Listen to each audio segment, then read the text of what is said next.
Hello everyone. It has once again been a while, for which I apologise, and I thought I'd do an update video just to explain what's been going on.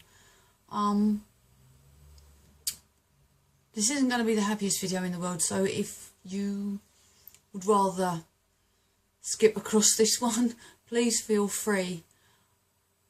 If you saw my living with lymphedema video, you will know that I have had to give up my motorbike. This is a relatively recent acceptance, if you like, of something I've been denying pretty much for the last 6 years. There are surgical procedures which can help with lymphedema. They can't cure it, but in many cases they give a significant improvement to the affected area. These procedures are routine in many countries in Europe and the rest of the world, but in the UK they are still very much in the research and clinical trial stage. Now, I put myself forward to be a guinea pig many years ago, but 6.5 years later I'm actually no closer really to getting the surgery than I was when I started. And so much of my life I've kind of put on hold until after the surgery. You know, I can do that after the surgery, that will be better after the surgery. One of those things being able to ride the bike, and I have had to accept what I've really known probably since the operation, that I won't ride the bike in anger again. So having actually accepted that, it still took me a few weeks to get down to the garage, take the covers off him, get him out and get him photographed for eBay. All the time I've been going backwards and forwards past him in the garage when he's been under covers, I could kind of pretend that he wasn't there and not think about it. But getting him out made it all very real. I got him onto eBay, got the listing typed up, and it took me half an hour to hit the submit button, and I was in floods of tears the whole time. Some of you might be wondering, you know, it's only a bike, but it really isn't only a bike. I've been biking most of my life, and being a biker is as much a part of who I am as being a goth and being a dancer. You know, my bike was as much an extension of my personality as the hair and the makeup and the nails and the piercings and the tattoos. You know, it was part of me, part of who I was. And to have to accept the loss of that has hit me really hard. The bike sold really very quickly, and I was determined that he would be sold to be restored, not to be used as a donor engine. He was an unusual bike. He was a US import, so there weren't many of them over in the UK, which I liked. And he had a lot of character, and again, which I liked. He was an extension of me. The new owner is going to fully restore him, and I'm really pleased about that. Again, I was in floods of tears as I loaded him into the back of the van and saw him off to his new home. It put me in a very dark place, and as you could probably hear from my voice, I'm not completely out of it yet. Who's to say that I'd still be riding now anyway? I may not still have been riding at this point in my life, I don't know. But it would have been my choice to stop. And this choice has been taken away from me. And I think that's as much a part of it as the loss of my bike. The bike was freedom. The bike was independence. And I've lost that.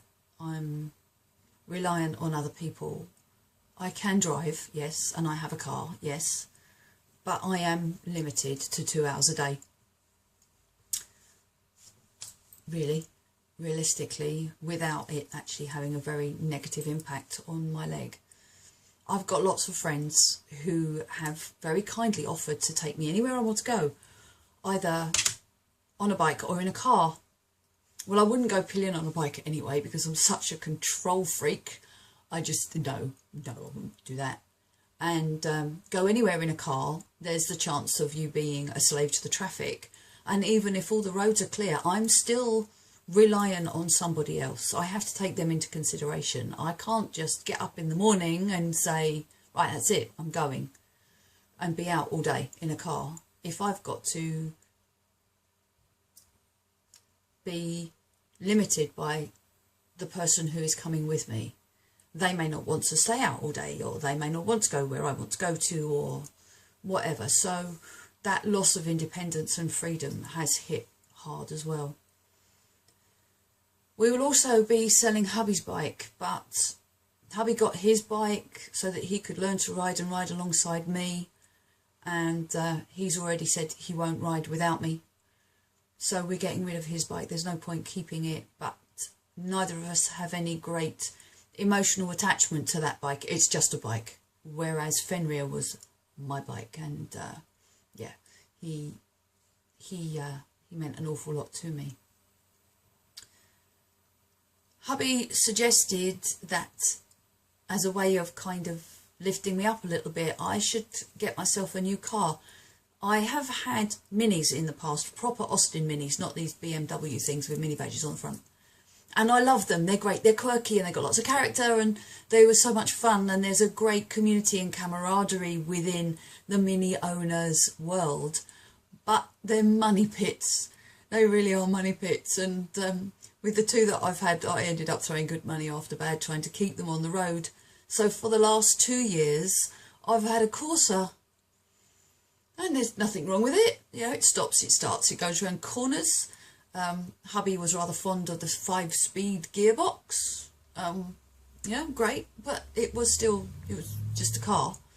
I would park it at work next to a Ford Fiesta, a Nissan Micra and a Volkswagen Polo, and there'd be 4 little black hatchbacks all in a row, and they all look the same.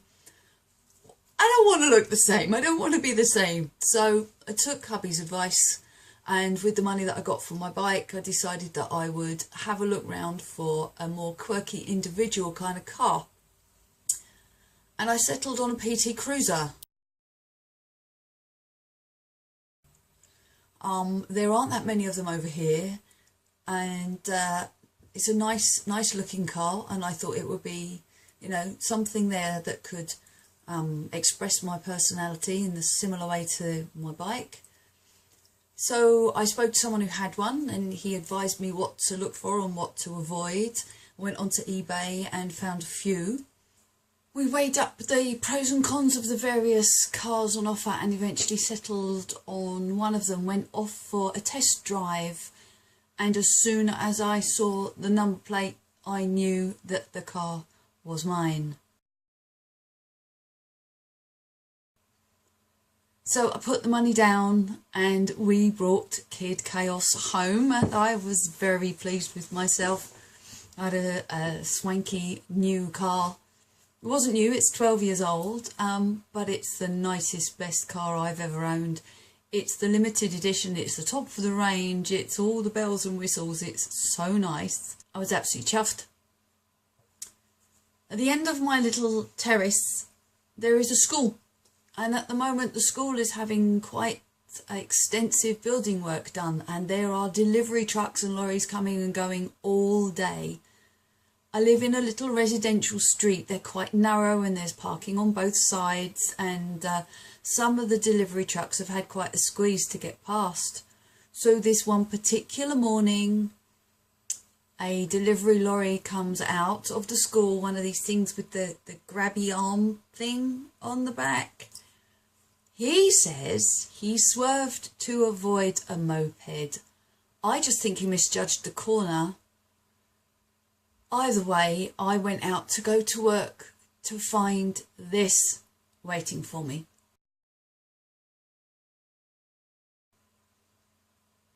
No rear light and a smashed in rear wing. I had owned the car a grand total of 7 days. Now, accidents happen, I get that, you know, shit happens, but it really at that point felt like I was being kicked when I was down. It was at the beginning of the school summer holidays, so I wouldn't be at dancing in the afternoons. Now, fair play to the guy. He stopped and it all went through the insurance, which was all very well. They haggled. I knew that being over 10 years, they would probably want to write him off, and they did want to write him off. So I then had to buy him back and get him repaired and all of that malarkey. But it meant that on those afternoons where previously I would have been out on my bike and I was looking forward to posing around in my cruiser, I was stuck in a plastic coated tin can that the hire car company gave me. I just was the icing on the cake, really. It was like adding insult to injury. I was not the happiest of rabbits. The car has now been repaired, it is fixed, and the guy did such a good job that you would never know that there had ever been any damage to the back end at all. But it meant that I missed the summer in my car. And of course I didn't have the bike either. So it hit me doubly this year. I have joined an owners club, and a nice bunch of people. We went on a cruise with the owners club to an American car show down on the south coast, and I have to say it felt really cool. You know, 16 of us in a line going down the road, pull into the car park, 16 cruisers all lined up next to each other, and no two the same.